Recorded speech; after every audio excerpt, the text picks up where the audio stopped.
Hi all, welcome to TNPSC கற்றல் channel. இன்னைக்கு நம்ம பார்க்க போகிறது மேக்ஸில் சிம்பிளிஃபிகேஷன் டாபிக் பார்க்கலாம். சிம்பிளிஃபிகேஷனில் டைப் ஃபஸ்ட்டு டைப் பார்க்கலாம். ஃபஸ்ட்டு டைப்பில் நம்மளுக்கு எந்த சம்ஸ் கொடுத்தாலுமே போர்ட் மாஸ் ரூல் தான் அப்ளை பண்ணணும். போர்ட் மாஸ்னால் என்னென்னா, ஃபஸ்ட்டு பீனா ப்ராக்கெட்லேயே ஆர்டர் இருக்குது. ஃபஸ்ட்டு வந்து பார் தான் பார்க்கணும், அதுக்கடுத்தது இந்த ப்ராக்கெட் தான் பார்க்கணும், அதுக்கடுத்தது இந்த ப்ராக்கெட், அதுக்கடுத்தது தான் ஸ்கொயர் ப்ராக்கெட். ஃபஸ்ட்டு அடுத்தது ஆஃப்னா என்ன அர்த்தம்னா மல்டிப்ளிகேஷன் தான் ஆஃப், ஓக்கு ஆஃப். அடுத்தது டிக்கு டிவிஷன்னா டிவிஷன் சிம்பிள் உங்களுக்கு தெரியும். அதுக்கடுத்த ஆர்டரில் என்ன சால்வ் பண்ணணும் அப்படின்னா மல்டிப்ளிகேஷன், மல்டிப்ளை சிம்பிளே டைரெக்டாக வரும். இங்கே வந்து ஆஃப்னு கொடுத்துருப்பாங்க, நம்ம வந்து மல்டிப்ளையாக கன்வெர்ட் பண்ணணும். இங்கே வந்து மல்டிப்ளிகேஷன் சிம்பிளே டைரெக்டாக கொடுத்துருப்பாங்க. நெக்ஸ்ட் வந்து இதுக்கு அடுத்த ஆர்டரில் எதை சால்வ் பண்ணணும் அப்படின்னா அடிஷன், அடுத்தது சப்ட்ராக்ஷன், இந்த ஆர்டரில் தான் சால்வ் பண்ணணும். இப்போ ஃபார் எக்ஸாம்பிள் நம்ம ஒரு சம், இது ப்ரீவியஸ் இயர் கொஷின் தான், இது நம்ம இப்போ பார்க்கலாம். இப்போது இதில் எப்படி கொடுத்துருக்காங்கன்னா 3/1/4 இந்த மாதிரி கொடுத்துருக்காங்க. இதில் வந்து நம்ம ஃபஸ்ட்டு இந்த ப்ராக்கெட்டில் ஃபஸ்ட்டு எந்த பார்த்தோம், பார் தான் வந்து சால்வ் பண்ணணுமா. அப்போது நம்ம இந்த மிக்ஸ்டு ஃப்ராக்ஷன் இருக்கிறதெல்லாம் கன்வெர்ட் பண்ணிக்கணும். இப்போ மிக்ஸ்டு ஃப்ராக்ஷன் எப்படி நார்மல் ஃப்ராக்ஷனாக கன்வெர்ட் பண்ணலாம். இப்போ 4 இது ரெண்டையும் மல்டிப்ளை பண்ணி வர்ற ஆன்சரோட இந்த நியூமரேட்டரை நம்ம ஆட் பண்ணிக்கணும். இப்போது 4 3s are 12 ப்ளஸ் இந்த 1 ஆட் பண்ணால் 13/4. இது வந்து 1 × 4 4 ப்ளஸ் 1 என்ன 5/4 மைனஸ் 1/2. இது 2 2s are 4 4 + 1 5/2 மைனஸ். இப்போ நம்ம இதை தான் சால்வ் பண்ண போகிறோம். இப்போது 1/4 மைனஸ் 1/6. இது என்ன பண்ணணும்னா எல்சிஎம் எடுக்கணும். 4க்கும் 6க்கும் என்ன எல்சிஎம் 12 வரும். அப்போது 12 வரணும்னா 4ஐ எது கூட மல்டிப்ளை பண்ணால் 12 வரும். 4 3s are 12. அப்போ மேலேயும் 3 நியூமரேட்டரும் 3ஆல் மல்டிப்ளை பண்ணும். 6 எது மல்டிப்ளை பண்ணால் 12 வரும். 6 2s are 12. அப்போ நியூமரேட்டரும் 2ஆல் மல்டிப்ளை பண்ணணும். அப்போ மைனஸ் 1 × 2 2. அப்போ 3 - 2 என்ன 1/12. இப்போ இந்த இதுக்கு தான் இந்த ஆன்சர் கிடச்சிருக்கு. அப்போ இதை கொண்டு வந்து இங்கே சப்ஸ்டியூட் பண்ணும், மைனஸ் 1/12. இதுக்கு அடுத்து ஃபஸ்ட்டு ப்ராக்கெட் இந்த பாரில் இருக்கிறத சால்வ் பண்ணியாச்சு. அதுக்கு அடுத்தது இந்த ஓப்பன் பிரேசஸ் க்ளோஸ் பிரேசஸ் இந்த ப்ராக்கெட்டை சால்வ் பண்ணணும். அதுக்கு நம்ம என்ன பண்ணணும், 13/4 மீதி இருக்கிறதெல்லாம் அப்படியே எடுத்துக்கணும். 5/4 மைனஸ் 1/2. இப்போ இது ரெண்டுக்கும் எல்சிஎம் எடுக்கணும். இப்போ இது ரெண்டுக்கும் எல்சிஎம் எடுத்தால் 2க்கும் 12க்கும் 12 எடுத்துக்கலாம் நம்ம 12. இப்போ 2 டேபிளில் 12 எப்போ வரும், 6 2s are 12. இப்போ இங்கே 6ஆல் மல்டிப்ளை பண்ணிங்கன்னா மேலேயும் 6ஆல் மல்டிப்ளை பண்ணும். அப்போ 5 இங்கே 6ஆலனா மேலேயும் 6ஆல், அப்போ 5 6 are 30 மைனஸ் இங்கே தான் 12 இருக்கனால அப்படியே போட்டுக்கலாம் 1.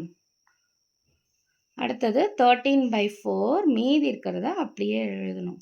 5/4 மைனஸ், இப்போ 30 - 1 வந்து 29 ஆயிரும் நம்மளுக்கு. இந்த 12 அப்படியே வந்துடும். இப்போ இது ரெண்டையும் அடுத்தது இந்த ப்ராக்கெட் சால்வ் பண்ணியாச்சு. இப்போ இது ரெண்டையும் மல்டிப்ளை பண்ணணும். அப்போ 13/4 டிவைடட் 5/4 மைனஸ் 29. 1 × 29 நியூமரேட்டரில் 29, 2 × 12 24.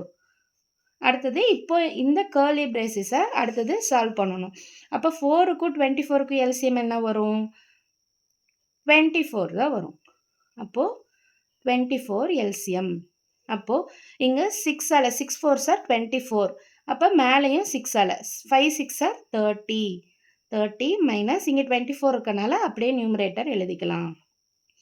இதுக்கு அடுத்தது என்ன வரும், 13/4 டிவைடட் 30 - 29 1/24. இப்போ இது எப்படி எழுதலாம், 13/4 இந்த டிவைடட் பை 1/24ன்னு எழுதலாம். இப்போது ஒரு டிவிஷனில் மேலே ஒரு நம்பர் கீழே ஒரு ஃப்ராக்ஷன் இருந்ததுன்னா இது மேலே போகும்போது எப்படி போகும், தலைகீழாக போயிடும். அப்போ 13/4 இன்ட்டு இந்த 24 மேலே போயிடும், இந்த 1 கீழே வந்துடும். அப்போ 4 கேன்சல் பண்ணிங்கன்னா 6 4s 1 4 is 4 6 4s are 24. அப்போ 13 × 6 நம்மளுக்கு என்ன வரும், 78.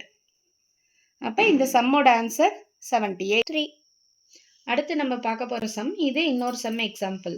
இப்போது இதில் ப்ராக்கெட் தான் ஃபஸ்ட்டு சால்வ் பண்ணணும் நம்ம பார்த்தோம். அதுக்குள்ளே இப்போ ப்ராக்கெட் சால்வ் பண்ணும்போது மிக்ஸ்டு ஃப்ராக்ஷன்ஸில் நம்ம மாற்றிக்கணும் அப்படின்னு பார்த்தோம். இப்போ ஆஃப்ங்கிறதுக்கு என்ன அர்த்தம்? ஆஃப்னா மல்டிப்ளை அப்படின்னு அர்த்தம். இப்போ இந்த மிக்ஸ்டு ஃப்ராக்ஷன் மாற்றினா 6 × 10 60 ப்ளஸ் நியூமரேட்டரை ஆட் பண்ணிக்கணும். அப்போ 63 63/10 -2/9. இப்போது இந்த 1 டிவைடட் அப்படியே போட்டுக்கலாம். இப்போ 7 டேபிளால் கேன்சல் பண்ணால் 1 7 is 7, 9 7s are 63. இதுவும் 5 டேபிளில் கேன்சல் பண்ணலாமா? 1 5 is 5, 2 5s are 10. அப்போது 1 × 9 9/1 × 2 2 -2/9. இப்போ இது எப்படி எழுதலாம்? இப்போ அடுத்தது வந்து நம்ம மைனஸில் பண்ணக்கூடாது. ஃபஸ்ட்டு இப்போ இந்த ப்ராக்கெட் சால்வ் பண்ணதுக்கு அடுத்த நம்மளுக்கு ஆர்டரில் எது சால்வ் பண்ணணும்? டிவிஷன் பண்ணணும். அப்போது 1 டிவைடட் பை 9/2 -2/9 அப்படியே வச்சுக்கணும். இப்போது இந்த 1 டிவைடட் பை 9/2, இப்போ இந்த பையில் இந்த இது இருக்கும்போது மேலே போகும்போது எப்படி போகும்? ரெசிப்ரோக்கலில் போகும். அப்போ 1 × 2/9 வரும் -2/9. 1 × 2/9 என்ன? 2/9 -2/9. 2/9 2/9 என்ன ஆகும்? கேன்சல் ஆகி ஆன்சர் 0. இப்போ அடுத்தது இந்த சம் கொஞ்சம் டிஃப்ரெண்ட்டான சம். இந்த சம்மில் என்ன பண்ணுவோம் அப்படின்னா, இப்போது ப்ராக்கெட்டில் இருக்கிறது தானே ஃபஸ்ட்டு சால்வ் பண்ணணும். அப்போது ஃபஸ்ட்டு ப்ராக்கெட், அடுத்த ஆர்டர் தான் டிவிஷன். அப்போ ப்ராக்கெட் ஃபஸ்ட்டு வரும்போது 6 + 6 12, 12 + 6 18, 18 + 6 எவ்வளோ நம்மளுக்கு? 24. 24 டிவைடட் பை 6 வரும். இங்கே அதே மாதிரி 4 ஆட் பண்ணிக்குமா? தப்பு. அப்படி ஆட் பண்ணி போட்டால் தப்பு. ஏன்னா ஃபஸ்ட்டு என்ன? டிவிஷன் இங்கே இருக்குது. அப்போ இதை தான் ஃபஸ்ட்டு நம்ம சால்வ் பண்ணணும். அப்போ 4 மீதி இருக்கிறத அப்படியே எழுதிக்கணும். 4 + 4 + 4 ப்ளஸ் இது எப்படி எழுதலாம்? 4/4 அப்படின்னு எழுதலாம். இந்த 4/4 கேன்சல் ஆச்சுன்னா என்ன வரும்? 1 வரும். அப்போது 24 டிவைடட் பை 6 டிவைடட் பை 4 + 4 எவ்வளோ? 12. 4 + 4 8, 8 + 4 12, 12 + 1 13. 13 வருமா? இப்போது இந்த 24/6 24/6/13. இது என்ன இருக்கிறதா அர்த்தம்? 13/1 இருக்கிறதா நம்மளுக்கு அர்த்தம். இது மேலே போகும்போது எப்படி வரும்? 24/6 இன்ட்டு இது 13/1 என்ன ஆகும்? தலைகீழா 1/13 ஆகும். இப்போ நம்ம இதை கேன்சல் பண்ணலாமா? இது 1 6 is 6, 4 6 are 24. அப்போ நம்மளுக்கு ஆன்சர் 4/13. இது கொஞ்சம் டிஃப்ரெண்ட்டான சம். 1 1 1 இருக்குது, ஈஸியாக சால்வ் பண்ணிடலான்னு நினைக்காதீங்க. ஃபஸ்ட்டு நம்ம வந்து இந்த ப்ராக்கெட்டில் இருக்கிறது தான் சால்வ் பண்ணணும். அதுலேயும் ஃபஸ்ட்டு இந்த டிவிஷன் தான் சால்வ் பண்ண போகிறோம். அப்போ மீதி இருக்கிறத ரிமைனிங் அப்படியே எழுதிட்டு இப்போது இந்த 1/2வை 1/2 அப்படின்னு போட்டுக்கலாம். இப்போது இதை ஃபஸ்ட்டு சால்வ் பண்ணணும் நம்ம. அப்போ 1 + 1/2 எப்படி எழுதலாம்? 2 எல்சிஎம் எடுக்கலாமா? அப்போ இங்கே 2 நியூமரேட்டர் 2ஆல் மல்டிப்ளை பண்ணணும். அப்போ 2 + 1 2 + 1 என்ன? 3/2. அப்போ இதோட ஆன்சர் என்ன? 3/2. அப்போ மீதி ரிமைனிங் இருக்கிறத அப்படியே எழுதிக்கணும். இப்போ இதோட ஆன்சர் 3/2. அடுத்தது என்ன சால்வ் பண்ணணும் அப்படின்னா, அடுத்தது இந்த 1/3 இந்த 1 ப்ளஸ் அப்படியே எழுதிக்கணும். 1 டிவைடட் பை 3/2. ஏன்னா இந்த டிவிஷன் தான் இந்த ப்ராக்கெட்குள்ளே இருக்குது. இந்த ப்ராக்கெட்டை ஃபஸ்ட்டு சால்வ் பண்ணணும். அதுக்குள்ளே இருக்க டிவிஷன் ஃபஸ்ட்டு சால்வ் பண்ணணும். அப்போ 1 டிவைடட் பை 3/2. இது எப்படி எழுதலாம்? 1/3/2ன்னு எழுதலாம். இது மேலே போச்சுன்னா எப்படி வரும்?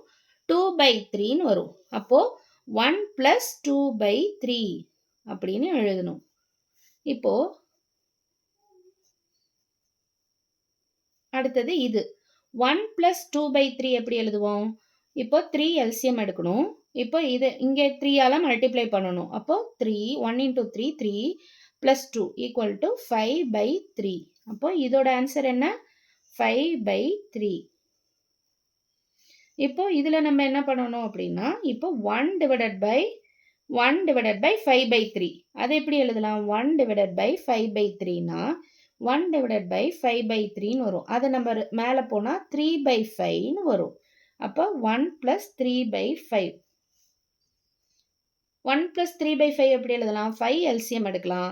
இப்போ இங்கே 5 வரும். 1 × 5 5. அப்போ 5 + 3 வரும். அப்போது 1 டிவைடட் பை 5 + 3 என்ன? 8/5. இது எப்படி எழுதலாம்? 1/8/5. அது மேலே ரெசிப்ரோக்கலாக போனால் என்ன ஆகும்? 5/8 வரும். ஆன்சர் உங்களுக்கு 5/8. தேங்க்